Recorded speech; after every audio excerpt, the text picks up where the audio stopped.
오늘 밤에도 하나님의 은혜가 저와 여러분에게 함께하기를 기원합니다.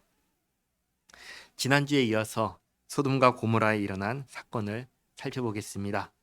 의인과 악인의 기준은 사람이 아니다라고 말씀드렸습니다. 의인과 악인의 기준은 하나님께 있다고 했습니다. 하나님 편에 선 사람이 의인이고 하나님을 대적하는 편에 선 사람이 악인입니다. 소돔 땅에서 유일하게 하나님 편에 선 사람이 있다면 누구인가요? 바로 롯입니다. 그렇기에 하나님께서 롯을 소돔과 함께 멸하지 않도록 이끌어내십니다. 17절 말씀을 보시면 그 사람들이, 그러니까 두 천사가 그들을, 롯과 롯의 아내와 롯의 두 딸들을 밖으로 이끌어낸 후에 이르되 도망하여 생명을 보존하라. 돌아보거나 들에 머물지 말고 산으로 도망하여 멸망함을 면하라. 이 세 가지를 말했죠. 첫째는 돌아보지 마라. 둘째는 들에 머물지 마라. 그리고 셋째는 산으로 도망하라. 이 세 가지를 얘기했습니다. 그러자 18절에 롯이 그들에게 이르되 내 주여 그리 마옵소서. 주의 종이 주께 은혜를 입었고 주께서 큰 인자를 내게 베푸사 내 생명을 구원하시오나 내가 도망하여 산에까지 갈 수 없나이다. 두렵건대 재앙을 만나 죽을까 하나이다. 보소서 저 성읍은 도망하기에 가깝고 작기도 하오니 나를 그곳으로 도망하게 하소서. 이는 작은 성읍이 아니니까 내 생명이 보존되리이다. 아마도 롯이 살던 소돔과 천사가 가라고 했던 산 그 사이에, 이 사이에 작은 성읍이 하나 있었나 봅니다. 롯의 생각에 산이 멀어서 거기까지 가기도 전에 소돔에 내리는 재앙에 휩쓸릴 거라고 생각을 한 것 같습니다. 그래서 저 산은 머니까 가기 전에 가까운 성읍에 가게 해달라고 간청을 하는 것이죠. 그러자 21절에 그가 그에게 이르되 내가 이 일에도 네 소원을 들었은즉 네가 말하는 그 성읍을 멸하지 아니하리니. 천사가 롯의 간청을 들어줍니다. 그리고 롯의 생각과, 롯은 소돔에 재앙이 내리면 가던 중간에 자기가 휩쓸릴지 모른다고 해서 얘기를 했는데, 이런 롯의 생각과는 다르게 천사가 이렇게 얘기합니다. 22절 그리로 속히 도망하라. 네가 거기 이르기까지는 내가 아무 일도 행할 수 없노라 하였더라. 그러므로 그 성읍 이름을 소알이라 불렀더라. 천사가 뭐라고 하죠? 소알에 도착하기 전까지 내가 아무 일도 할 수 없다라고 말하죠. 그러니까 롯이 소돔의 재앙이 내려질 때 가는 중간에 그 재앙이 휩쓸릴 일이 있어요, 없어요? 없는 거죠. 그때까지 그만큼 기다려주겠다 얘기를 하시는 것입니다. 그리고 23절 그 말까지 다 끝난 다음에 롯이 소알에 들어갈 때 해가 돋았더라. 그러니까 롯이 소알에 들어간 다음에 24절 여호와께서 하늘 곧 여호와께로부터 유황과 불이 소돔과 고모라에 비같이 내리사 그 성들과 온 들과 성에 거주하는 모든 백성과 땅에 난 것을 다 엎어 멸하셨더라. 롯의 아내는 뒤를 돌아보았으므로 소금 기둥이 되었더라. 롯의 아내는 아마도 롯과 딸들과 함께 소알을 향해 가다가 뒤를 돌아본 것 같습니다. 롯과 딸들은 천사의 말대로 그냥 소알 성읍만 바라보면서 달려갈 거야. 그래서 소알 성읍에 딱 도착해서 보니까 누가 없어요. 아내가 없는 것이죠. 가보니까. 그렇다고 되돌아갈 수 있어요, 없어요? 되돌아갈 수도 없죠. 왜냐하면 롯과 그 딸들이 소알에 들어가자마자 하늘에서 유황이 그리고 불이 소돔과 고모라를 향해 쏟아졌기 때문에 들어가자마자 하늘에 쏟아지기 시작한 거예요. 그러니까 그곳을 향하여 볼 여유가 들어간 이후에는 전혀 없는 것이. 한번 생각해 보세요. 성에 딱 들어갔는데 들어가자마자 뒤에서 폭탄이 떨어졌다고 생각해 보세요. 그러면 그 뒤돌아볼 겨를이 있나요? 없지요.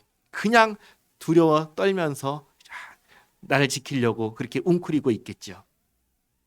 그러면 이렇게 가는 도중까지는 하나님께서 재앙을 안 내리셨단 말이죠.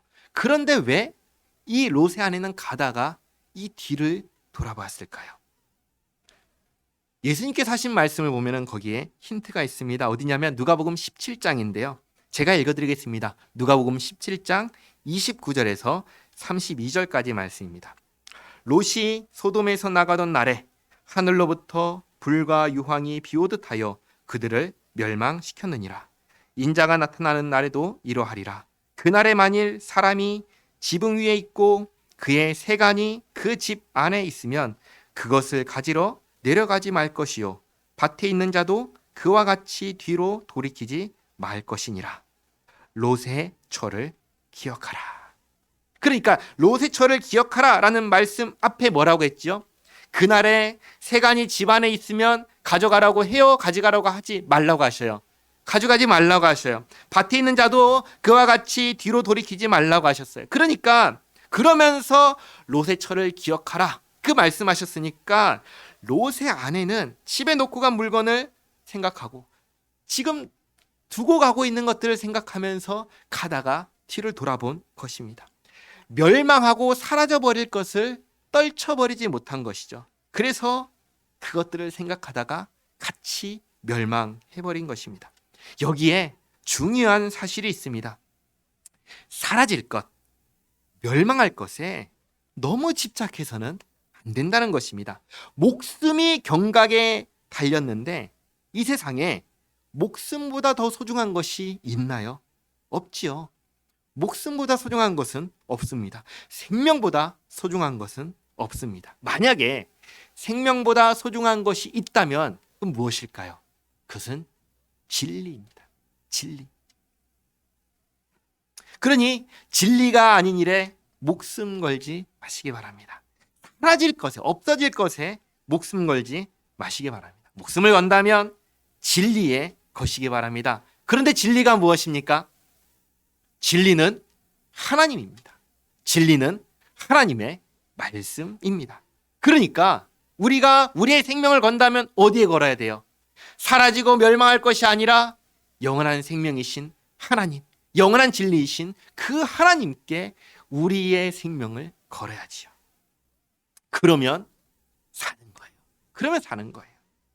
롯의 아내는 뒤돌아보고 소금 기둥이 되었습니다. 자, 그런데 여기 또 하나 중요한 사실이 있습니다. 똑같이 소돔과 고모라를 보고도 소금 기둥이 되지 않은 한 사람이 있습니다. 누군지 아세요? 아브라함입니다. 아브라함. 27절 말씀, 아브라함이 그 아침에 일어나 일찍이 여호와 앞에 서 있던 곳에 이르러 소돔과 고모라와 그 온 지역을 향하여 눈을 들어 연기가 옹기가마의 연기같이 치솟음을 보았더라. 그러니까 하나님께서 소돔과 고모라를 멸하실 때 아브라함이 거기를 봤어요, 안 봤어요? 봤어요. 롯의 아내도 거기를 봤어요, 안 봤어요? 봤어요. 둘 다 똑같이 봤는데 롯의 아내는 소금 기둥이 되었고 아브라함은 소금 기둥이 되지 않았어요. 왜 그럴까요? 이 둘이 다른 거예요. 하나님께서 심판하실 때 모든 사람들을 그 사람의 상황과 환경과 조건을 무시하고 천편일률적으로 심판하지 않으셔요. 하나님께서는 사람마다 그에 맞게 심판하십니다. 아브라함은 소돔과 고모라를 봤을 때 소돔과 고모라에 대한 미련이 있어요, 없어요? 없어요. 오히려 하나님께서 거기를 멸한다 하셨을 때 무엇을 생각했죠? 하나님, 의인과 악인을 함께 멸하시면 되겠습니까? 그렇죠? 그러니까 아브라함의 관심은 의인에 있고 또 거기를 심판하시는 하나님께 있었습니다. 관심이. 반면 롯의 아내는 앞서 말씀드렸듯이 두고 간 집, 두고 가는 고향에 미련이 있었습니다. 하나님의 심판을 들었음에도 불구하고 그거에는 관심이 없었습니다. 두고 온 것, 놓고 온 것, 멸망하고 사라질 것에 관심이 있었습니다. 그러니까 천사가 내보내면서 뒤돌아보지 말라라고 경고했음에도 불구하고 그 경고를 무시하고 돌아본 것이죠.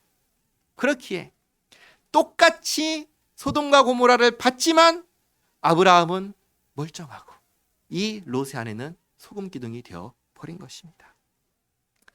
자, 소돔과 고모라를 바라보는 아브라함의 심정은 어땠을까요?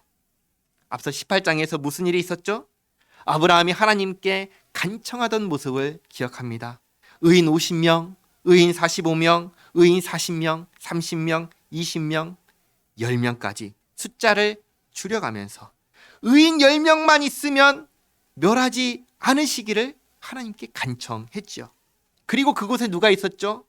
조카 롯이 있었죠. 롯과 그의 가족과 그의 하인과 그가 같이 데리고 갔던 사람들이 있으니까 그래, 그들 다 포함하면 적어도 10명은 되겠지. 그리고 안심하고 돌아갔던 게 누구였죠? 아브라함이었습니다. 그래도 어떻게 될지 모르니까 그 다음날 아침 일찍 일어나서 소돔과 고모라를 봅니다. 근데 어떻게 되고 있어요? 멸망하고 있죠. 하늘로부터 재앙이 내리고 있죠. 그 모습을 보면서 심정이 어땠겠습니까? 만감이 교차했을 것입니다. 정말 저기는 악한 곳이구나. 의인 10명이 없는 곳이구나. 그리고 내 조카 롯은 어떻게 되었을까? 그 생각을 했을 것입니다. 그런 아브라함을 누가 신경 쓰시죠? 하나님께서 그런 아브라함을 챙기십니다. 그래서 29절에 하나님이 그 지역의 성을 멸하실 때, 곧 롯이 거주하는 성을 엎으실 때 하나님이 아브라함을 생각하사 롯을 그 엎으시는 중에서 내보내셨더라. 아멘.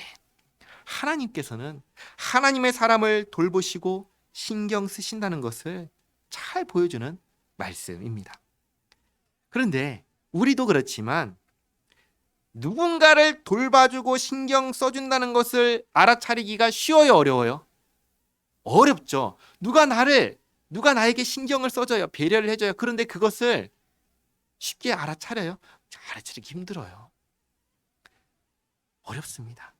하나님께서 아브라함을 생각하셔서 롯을 이렇게 내보냈다는 것을 아브라함이 알았을까요? 아마 몰랐을 것입니다. 롯과 두 딸은 이후에 소알 성읍에서 또 나와가지고 어디로 가죠? 산으로 들어가거든요. 물론 성경에는 나와 있지 않기 때문에 롯과 아브라함이 나중에 또 만났을 수도 있어요. 그런데 성경에는 그 이후에 이 둘의 관계에 대해서는 아무 말도 하지 않습니다. 침묵하고 있어요. 그러니까 아브라함이 롯이 살았는지 죽었는지 그 알 수 있을지는 이건 모르는 것이죠. 그러나 성경에 이렇게 기록함으로써 분명한 것은 무엇이냐면 하나님께서는 하나님의 백성을 돌보시고 신경 쓰시고 항상 좋은 것을 주신다는 사실입니다. 그러나 그러한 보살핌을 받는 우리들은 그걸 잘 모르는 것이죠. 그것을 알기 때문에 성경이 이렇게 알려주는 것입니다. 마치 우리 자녀들이 그렇잖아요. 부모가 자녀들을 얼마나 신경을 많이 쓰고 보살피고 돌봐주고 그래요. 그러나 자녀들이 알아요, 몰라요? 모르죠. 그럼 어떻게 하면 알까요? 말해주면 알죠. 그러니까 성경이 하나님께서 이렇게 하나님의 백성들을 신경 쓰신다는 것을 기록으로 남겨서 알려주시는 것입니다. 그 하나님께서 이때 아브라함만 그렇게 신경 쓰셨느냐? 아니요. 오늘날 저와 여러분도 똑같이 그렇게 신경 쓰고 돌보시는 하나님이신 것입니다. 이것을 기억하시기 바랍니다. 다시 장면이 바뀝니다. 롯의 상황을 보여줍니다. 30절. 롯이 소알에 거주하기를 두려워하여 두 딸과 함께 소알에서 나와 산에 올라가 거주하되 그 두 딸과 함께 굴에 거주하였더니 큰 딸이 작은 딸에게 이르되 우리 아버지는 늙으셨고 온 세상의 도리를 따라 우리의 배필될 사람이 이 땅에는 없으니. 근데 이 큰 딸의 말이 이상합니다. 왜 이상한가? 우리의 배필이 될 사람이 이 땅에는 없다라고 하는데 없나요? 아니죠. 있죠. 어디 있어요? 소알이 있잖아요. 하나님께서 멸하지 않으신 성읍이 있잖아요. 그 성읍 소알이 있습니다. 그리고 천사들이 롯에게 말할 때에도 온 세상을 다 멸한다고 하지 않으셨어요. 그렇죠? 어디만 멸한다고 했죠? 이곳. 하나님께서 이곳을 멸하시려고 우리를 보내셨다라고 했어요. 그러니까 이곳이 아닌 다른 곳은 멸망하지 않았어요. 소알 성읍도 그대로 남아 있어요. 그러니까 우리의 배필이 될 사람들이 있어요, 없어요? 있어요. 있어요. 그런데 지금 뭐라고 해요? 없다라고 얘기하는 거예요. 없다라고 얘기하는 거예요. 그러면서 뭐라고 하죠? 32절. 우리가 우리 아버지에게 술을 마시게 하고 동침하여 우리 아버지로 말미암아 후손을 이어가자 하고, 있을 수 없는 일을 합니다. 어떻게 이런 생각을 할 수 있었을까요? 본 것이 있고 들은 것이 있겠죠. 어디서 보고 어디서 들었을까요? 소돔과 고모라입니다. 나중에 하나님께서 이스라엘 백성들을 애굽에서 탈출시킨 다음에 가나안 땅으로 들여보내십니다. 근데 가나안 땅에 들어가기 전에 그 땅의 문화를 절대 따라가지 말라고 경고하십니다. 그러면서 그 문화가 어떠한지를 알려주시는데, 거기 어디 써 있냐면 레위기 18장에 써 있습니다. 나중에 집에 가셔서 레위기 18장을 한번 읽어보시면 거기에 아주 적나라하게 그 나라 가나안 땅의 문화가 어떠했는지를 보여줍니다. 지금 소돔과 고모라 똑같아요. 똑같아요. 그리고 에스겔 16장을 보시면 소돔의 죄악에 대해서 이렇게 알려줍니다. 에스겔 16장 49절 그리고 50절 말씀인데 제가 읽어드립니다. 네 아우 소돔의 죄악은 이러하니 그와 그의 딸들에게 교만하고 음식물의 풍족함과 태평함이 있음이며, 또 그가 가난하고 궁핍한 자를 도와주지 아니하며 거만하여 가증한 일을 내 앞에서 행하였음이라. 그러므로 내가 보고 곧 그들을 없이 하였느니라. 소돔이 하나님 앞에서 무슨 일을 했다고 해요? 가증한 일을 했다고 합니다. 그리고 그런 문화를 롯의 딸들이 보고 들으면서 거기서 누가 뭐라고 해요? 아무도 안 하죠. 그 문화가 그러니까 그걸 어떻게 생각해요? 당연하게 생각하는 거예요. 당연하게 받아들였던 거예요. 그래서 오늘 이 일을 행하는 것입니다. 33절. 그 밤에 그들이 아버지에게 술을 마시게 하고 큰딸이 들어가서 그 아버지와 동침하니라. 그러나 그 아버지는 그 딸이 눕고 일어나는 것을 깨닫지 못하였더라.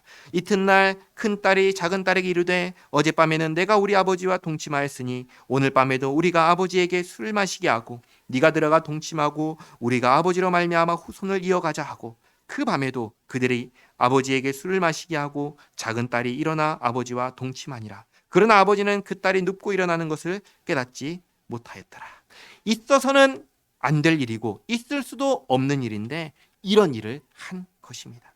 36절. 롯의 두 딸이 아버지로 말미암아 임신하고 큰딸은 아들을 낳아 이름을 모압이라 하였으니 오늘날 모압의 조상이요, 작은 딸도 아들을 낳아 이름을 베남미라 하였으니 오늘날 암몬 자손의 조상이었더라. 그러니까 이런 상황이었으니까 나중에 아브라함과 롯이 서로 만나서 무슨 얘기 하겠어요? 그런 것이죠. 그래서 롯과 아브라함이 나중에라도 만나서 서로 교제하고 교류했을까? 그러지 않았을 것 같습니다. 물론 이것은 제 생각입니다. 성경에는 기록되어 있지 않기 때문에 이렇다 저렇다 단정해서 말할 수는 없어요. 그러나 이 상황을 보면은 이들은 영영이 헤어져 버린 게 아닌가, 그런 생각이 듭니다. 중요한 것은 이것입니다. 중요한 건 이것입니다. 롯은 누구인가요? 어떤 사람인가요? 롯은 어쨌든 성경이 인정하는 의인이 롯입니다. 문제는 롯만 그렇다는 것입니다. 롯만. 롯의 아내, 롯의 두 딸은 그렇지 않다는 거예요. 왜 그럴까요? 롯이 아내와 자녀들에게 그 신앙을 전하지 않았다는 것이죠. 다르게 말하면 복음을 전하지 않았다는 것입니다. 이것은 오늘날과는 다른 배경 속에서 말씀을 드리는 것입니다. 고대 사회입니다. 그 고대 사회에는 집안의 위계 질서가 오늘날과 달랐어요. 가장은 말 그대로 집안의 모든 것을 결정할 수 있는 존재였습니다. 그래서 신앙도 그랬습니다. 가장의 신앙이 그 집안의 신앙이 되었습니다. 그러니까 가장 꼭대기에 있는 가장이 누구를 믿으면 그 밑에 있는 사람들은 의도하든 의도하지 않든 간에 무조건 따라서 믿어야 했어요. 그게 그 시대의 문화였어요. 가장의 영향력이었어요. 그런데 그런 시대에도 불구하고 롯의 신앙이, 롯의 집안의 신앙은 되지 못했던 거예요. 우리는 그 이유를 다 알 수는 없어요. 여러 가지로 추측할 수는 있습니다.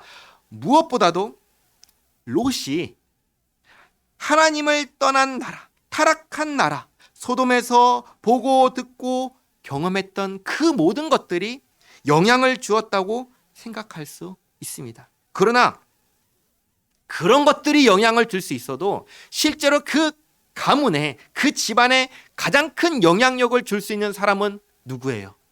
롯이죠, 롯. 왜요? 롯은 가장이니까요. 그런데 그렇게 가장 큰 영향력을 줄 수 있었던 롯이, 가장 큰 영향력을 주어야 했던 롯이 아무것도 하지 못했던 것입니다. 롯이 신앙으로 가정을 세우지 않았던 것입니다. 오늘날과는 다른 상황입니다. 이 점을 염두하면서 그러나 우리가 함께 고민해야 될 지점이 바로 여기입니다. 신앙은 가르쳐야 되고 신앙은 전해야 하는 것입니다. 전해야 되는 신앙, 가르쳐야 되는 신앙은 무엇일까요? 한마디로 요약하면 무엇이죠? 예수님입니다. 예수님. 예수님께서 죄인인 나를 살리셨다. 예수님께서 나를 살리셨다. 죄인인 나를 구원하셨다라는 것이죠. 이것을 가르치고 이것을 전해야 됩니다. 우리가 믿는 것은 그냥 신이라는 어떤 추상적인 어떤 단어, 이름 아니에요. 우리가 믿는 것은 나를 구원하신 예수님을 믿는 거예요. 그것을 전해야 되는 거예요. 그러면 질문하겠죠. 예수님은 누구신가? 예수님은 누구신가요? 질문하겠죠. 예수님은 누구신가요? 예수님은 하나님이시죠. 예수님은 하나님의 아들이시죠. 하나님은 누구신가요? 하나님은 온 천지 만물을 창조하신 분이시죠. 그리고 온 세상을 다스리는 분, 온 세상을 판단하시는 분이 하나님이십니다. 그러면 내가 죄인인 이유가 분명하게 드러나죠. 나는 왜 죄인인가요? 나는 무엇 때문에 죄인인가요? 온 세상을 판단하시는 분, 하나님과 기준이 다르기 때문입니다. 하나님께서 이것이 옳다라고 하셔도 나는 아니 그거는 싫어 라고 하면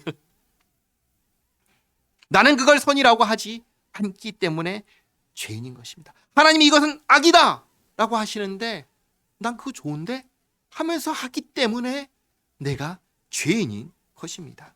그러니까 하나님 앞에서 하나님과 기준이 다르기 때문에 하나님 앞에서 죄인인 것입니다. 그러면 그런 죄인인 나를 예수님께서 왜 살리셨나요? 이건 한 가지죠. 뭐죠? 사랑하기 때문에. 사랑하기 때문에. 나를 사랑하셔서 나를 살리셨습니다. 그리고 살리실 뿐만 아니라 이제는 망하지 않는 인생을 살게 하셨습니다. 망하지 않는 인생은 어떻게 하면 살 수 있는 건가요? 망하지 않는 인생은 하나님과 함께 사는 것입니다. 하나님의 기준에 맞추어서 사는 것입니다.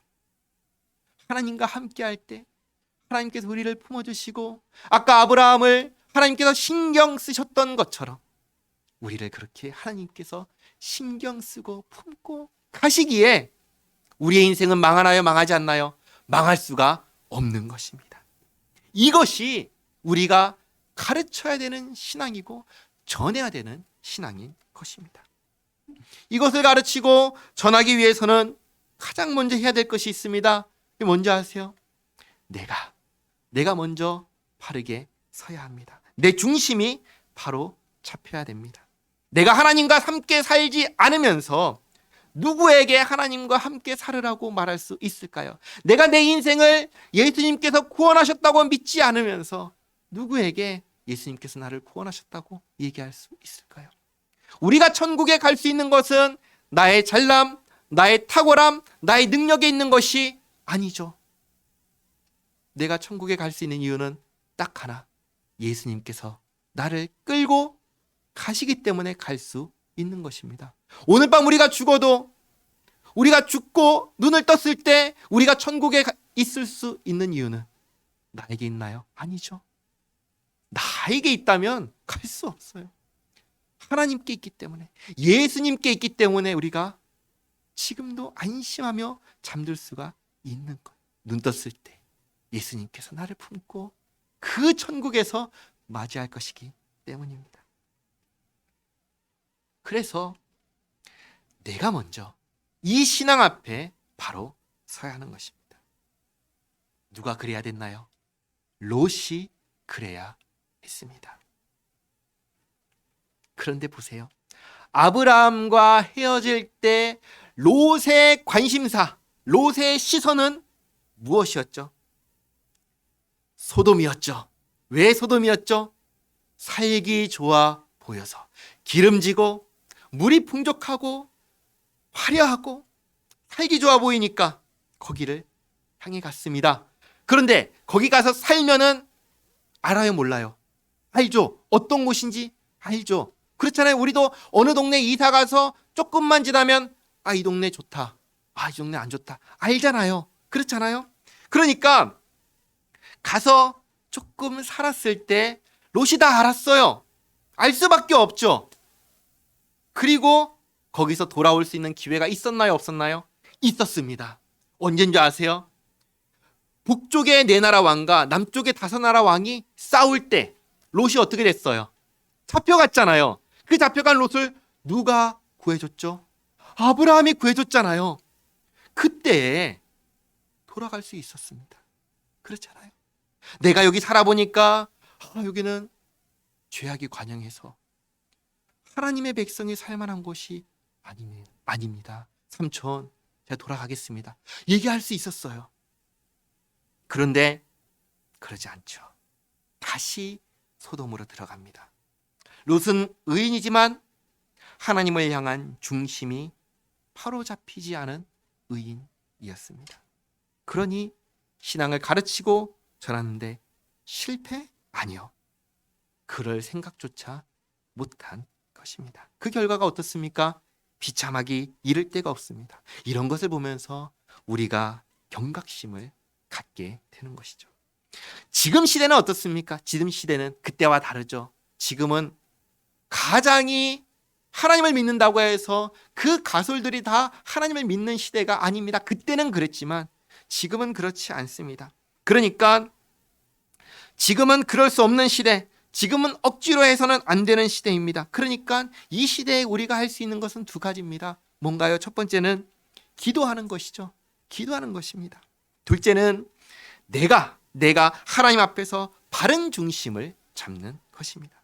그리고 하나님께서 기회를 주시는 대로 가르치고 전해야 하는 것이죠. 마지막으로 한 가지 더 말씀드리겠습니다. 롯은 의인이지만 아까 뭐라고 했죠? 하나님 앞에 중심이 바로잡히지 못한 의인이라고 말씀드렸습니다. 이런 질문을 할 수 있을 거예요. 어떻게 하나님을 향한 중심이 바로잡히지 못했는데도 불구하고 의인이라고 할 수 있나요? 얘기할 수 있죠. 그 이유는 이것입니다.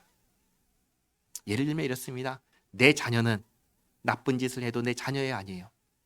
자녀죠. 그겁니다. 구원은 하나님께서 택하시고 하나님께서 베푸신 것이지 내가 어떤 행동을 했다고 주어진 대가가 아닌 거예요. 예수님께서 나를 구원하신 것이지 내가 구원받기 위해서 무언가를 한 것이 아니에요. 그래서 하나님을 향한 중심이 바로잡히지 않았음에도 불구하고 그는 하나님의 백성이요, 그의 모든 죄는 예수님께서 다 감당하셨기 때문에 그를 의인이라고 부르는 것입니다. 하나님과 나 사이에 관계가 생겼기 때문에 의인이지 나의 옳은 행동 때문에 의인이라고 불리는 게 아니라는 것을 잊지 마시기 바랍니다. 우리가 하나님의 백성이 된 것은 하나님의 전적인 은혜로 된 것입니다. 이것을 잊지 마시기 바랍니다. 기도하겠습니다.